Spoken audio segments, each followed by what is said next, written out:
ছবিটা পুরনো না, সাম্প্রতিক সময়েরই। ভারতের টেস্ট খেলতে টাইগাররা উড়াল দেওয়ার আগে এভাবেই শর্ট বলে অনুশীলন করছিলেন tiger test opener Mahmudul Hasan Joy. Off স্টাম্পের বাইরের বলগুলোতে কখনো খেলছিলেন কাট, আর একটু সোজা আসা বলগুলো করছিলেন পুল। আসলে পেসারদের বিপক্ষে শর্ট বলে তার মুন্সি আনার কথা কম বেশি সবারই জানা। সে যাই হোক, ভারতের বিপক্ষে টেস্ট সিরিজের প্রথম ম্যাচে একাদশে ছিলেন না, তবে সেই ম্যাচে দলের বেশিরভাগ বাঁহাতি ব্যাটারই ছিলেন ব্যর্থ।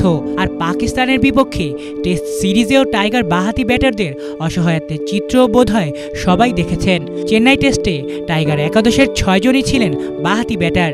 আর তাই তো এবার গুঞ্জন ভারতের বিপক্ষে সিরিজের দ্বিতীয় টেস্টে ব্যাটিং অর্ডারে বৈচিত্র্য আনতে একাদশে অন্তর্ভুক্তি হতে পারে জয়ের। সবশেষ চলতি বছরের মার্চে শ্রীলঙ্কার বিপক্ষে টেস্ট খেলেছিলেন। এরপর পাকিস্তানের বিপক্ষে 2 টেস্টের প্রথমটিতে খেলার কথা থাকলেও পড়েন ইনজুরিতে।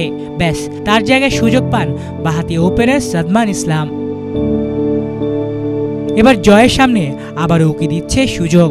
মূলত কানপুর টেস্টে ওপেনিংয়ে লেফট অ্যান্ড রাইট কম্বিনেশন রাখতেই খেলানো হতে পারে তাকে।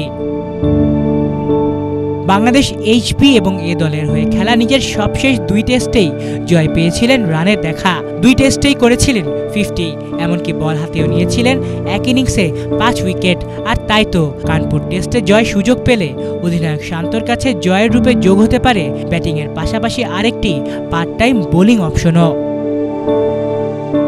আলিফ চৌধুরী, বাংলা ভিশন, ঢাকা।